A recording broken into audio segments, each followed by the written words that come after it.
Hi everyone, Paul here from Wiley's Outdoor World, and today we're going to be covering episode 3 in our Bushcraft Tinder series. So in this episode we're going to be covering fatwood.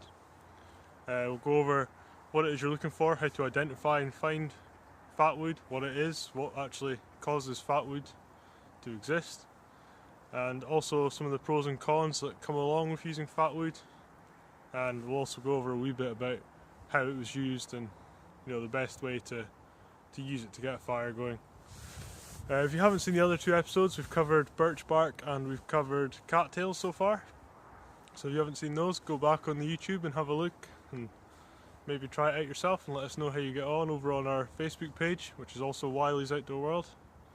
But first of all, I'm going to show you guys what it is you're looking for, how to identify pine, which is where we usually find fatwood, as in pine trees. As you can see, I've got a couple behind me here. So I'll give you a quick rundown on the pine tree and then we'll move on to what it is we're actually looking for.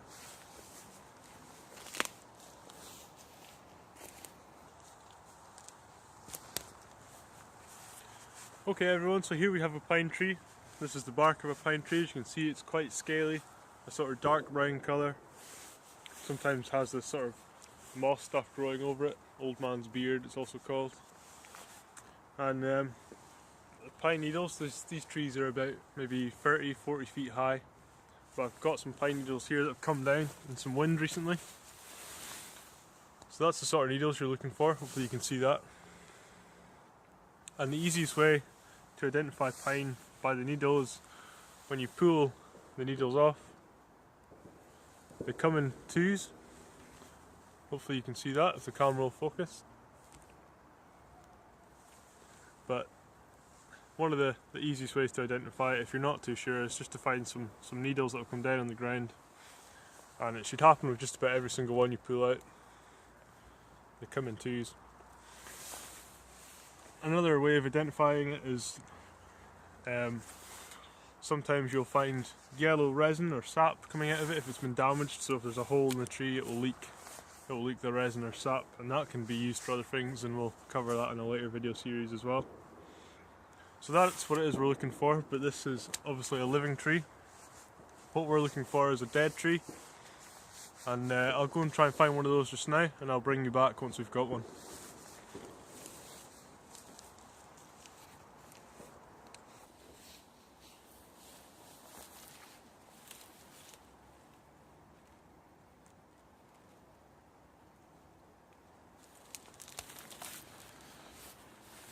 Okay guys, so we have our down pine tree behind us, and this is sort of exactly what we're looking for. It's been down for a while and it started to decompose, and as you can see I managed to just go and pick out some of the wood. It's all sort of mushy, what we might call punk wood. So that's the sort of state we're looking to find the tree in. And where we're going to find fatwood is where the branches connect with the tree. So I'm going to give you a quick rundown on how fatwood is formed using my mini tree here. Let's say this is our full-size pine tree, and here we have branches, and this here would be the main trunk.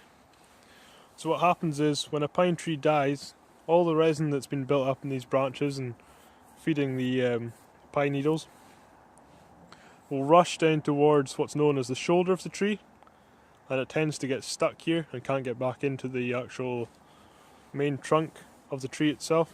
So it will build up here. And because pine resin is so oily and, well, resinous, it tends to preserve the wood in that spot. So even though a tree like the one I just showed you there looks very sort of decomposed and, like you've got nothing out of it, we will actually find preserved wood filled with this resin that's built up in the shoulder of these joints. Another place you can find it is as the tree dies, all the resin that's in the trunk will go directly down. If it's been cut in half away from the roots, so the roots are over here and the tree's over here, it will be in the sort of furthest point closest to the ground. But if it's still attached to the roots, so there's still roots attached to it, I should say, the resin will also build up in these roots as well, so we can find it there. But today we're going to look at finding it in the shoulder, and we'll go over what it looks like and how to sort of dig it out as well. It's not too hard. Just a knife or small stone or whatever to bash it out. So let's go and show you that close up just now.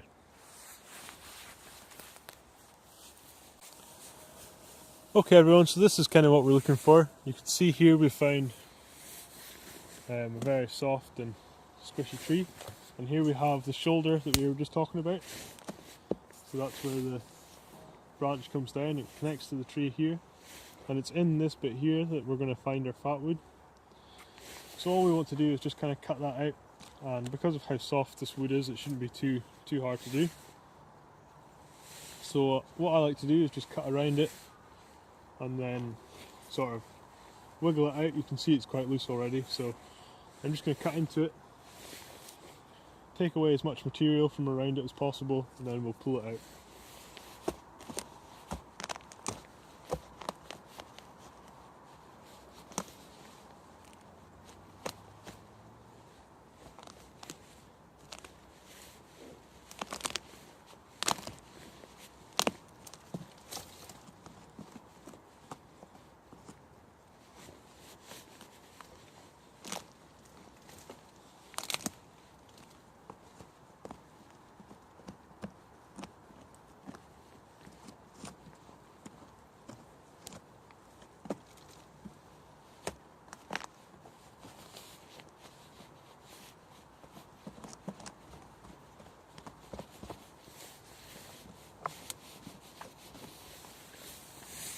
Okay, so hopefully you guys can see that.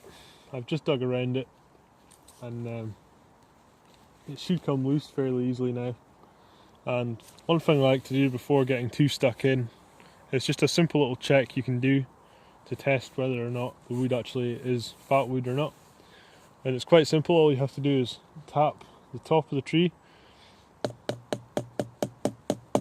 so you can hear that's quite sort of dull, which would suggest it's hollow and not very dense. And then when we tap the bottom, you can hear it's higher pitched, which would suggest it's denser, and that to me suggests fatwood, because that wood's going to be preserved, harder and full of resin. So what I'm going to do now is just pull this out, and I'll show you guys what it is we've found.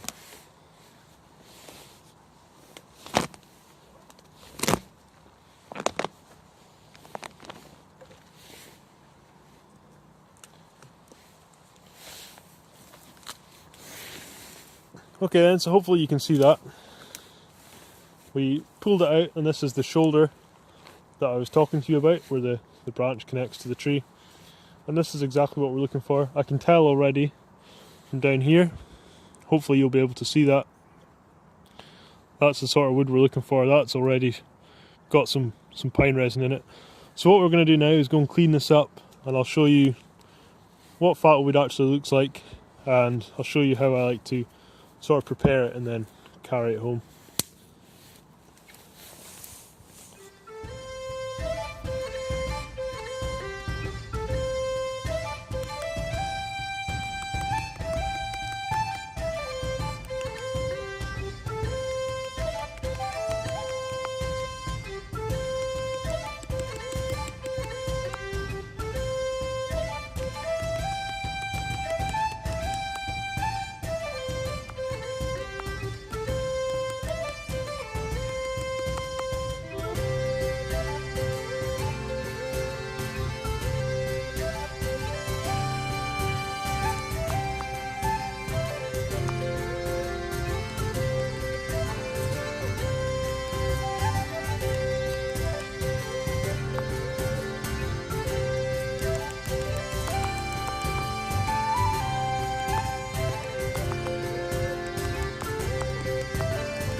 Okay guys, so there we have it. We have our fatwood here.